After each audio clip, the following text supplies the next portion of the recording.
Hey guys, welcome to another Come and Train It video. We are going to go over leash pressure today while walking with your dog. If your dog is here with us, then they're going to be learning leash pressure. So when you come to pick up your dog, we're going to go over all of these things. The first thing we talk about is when walking with your dog, we don't want you to have all of this leash length that you have to deal with. Look, we're gonna heel with like this much leash, right? Heel. So she has no communication through the leash right now because I've got all of this space, okay? So if I wanna correct her, I have to move all of this tension or all of this leash length before I get tension. Instead, you're gonna have a short leash about right here, and we're gonna wrap the rest of it in our hands. Okay, so what this does is this gives the dog just enough length that when it's in the right position during the heel, it has slack. When it gets out of position, too far forward or sideways, there's tension, okay? So it's about a foot, maybe a foot and a half of length. We want there to be a nice little J here where it's going, looping down and then coming back up to the buckle, okay? So, when we start walking, Blair, heel. When she is in the right position, she's got slack. When she gets out of position, there's tension. So it's up to her to stay in the right position. Okay, and I'm gonna walk, right? If she gets in my way, it's her responsibility to move out of my way. Because we're walking, and I'm walking her. She is not walking me. Okay, so right now, she's in the right position, she has slack. She gets out, tension, and I give little pops like that. What we don't want to do is when you're walking your dog, you don't want to have constant tension like this. We don't want this, because there's no communication to the dog as to where they're supposed to be. There's tension the whole way, so whether they're in front, to the side, behind, or right here, there's tension. When I drop my hand, there's slack. And as she gets forward, I give little pops like that. Come here, heel. Okay. And where should she be positioned by your leg? So we want her nose ideally behind our toes. So if she gets too far ahead, I'll make left turns like this and give little pops backwards to get her right there. That's where we want her. She's in follow mode.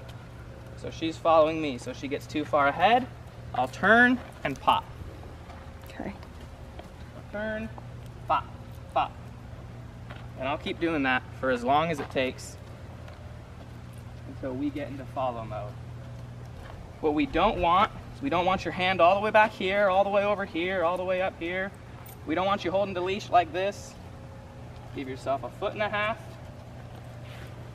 Wrap the rest around your hand so that when she's in the right position, there's slack. When she gets out, tension, pop, pop. Okay? This puts the responsibility on the dog during the walk to maintain their position relevant to you. Good. So she's a little forward, pop backwards, good. Pop. When we correct on the leash, I'm not pulling constantly like this. None of that. It's slack, pop. I'm also not letting her sniff. When we're walking, she's in a heel. That's her command. I didn't tell her to sniff. Just like I'm not allowing her to pull. If she starts sniffing on the ground, she's not paying attention to me. So if I decide to turn like that, she's not paying attention, she gets corrected. So that may be difficult for some of you to hold your dog to when you're walking. And when they poop, there's nothing I can do there. Back into a heel, and right back into the pops. Okay.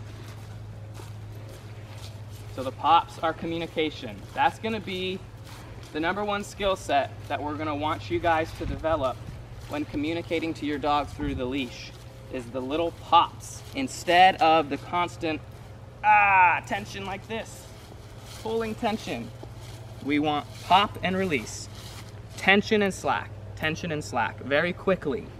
Something else that we can do if your dog is extra pushy, so let's say she wanted to lead me. All she wanted to do was forge in front of me, and she wanted to walk me, right? There's a better way that we can communicate follow, right? We want these dogs in follow mode.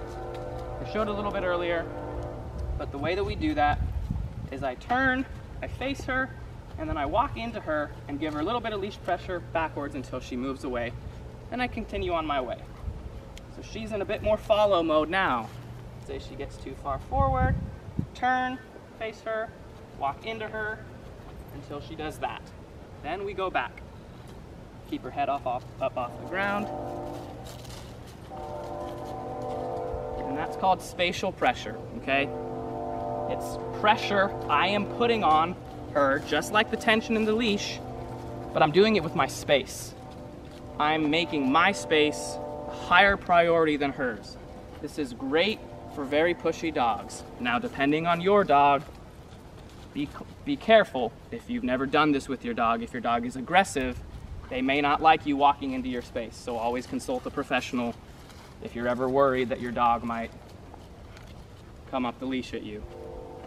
But this is a great way to get the dogs into follow mode, which is where they follow us instead of trying to lead us. Good. This is a very pleasant walk for your dog. If your dog is walking like this is an awesome walk through the park, around the pond. And when I want to let her sniff, I give her our break command, break, and she gets to do whatever she wants. Right now she's looking at someone kind of loading, so I just give her a little pressure to bring her off of that. But when it's your time, it's your time. When you want your dog to have their time, you can give it their time. But it's all about structure, so there's a time and a place for everything. So that is healing. The second way that we do use tension is for upward leash pressure to make them sit. Sit. So I have tension, she sits, I release. No. So she went into a down, but I said sit. So I'm gonna sit and give tension on the pressure, on the leash. Sit. When she does it, I release. Leash pressure, release. Okay? So it's all about communication. The leash pressure is motivation, the release of the pressure is the education. So I give pressure, she sits, I release. If I were to give pressure and she were to sit, and because I'm nervous and I don't want her to break the sit, I keep that tension and that pressure, there's no communication there. She had done what we asked and there was no release, so she's not learning anything. Good. Heel. One more time.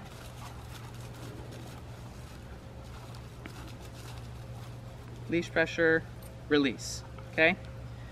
The down is the same thing. You can do it a couple of ways. You can take your hand and you can pressure down. When she lays down, release. Good. Or heel.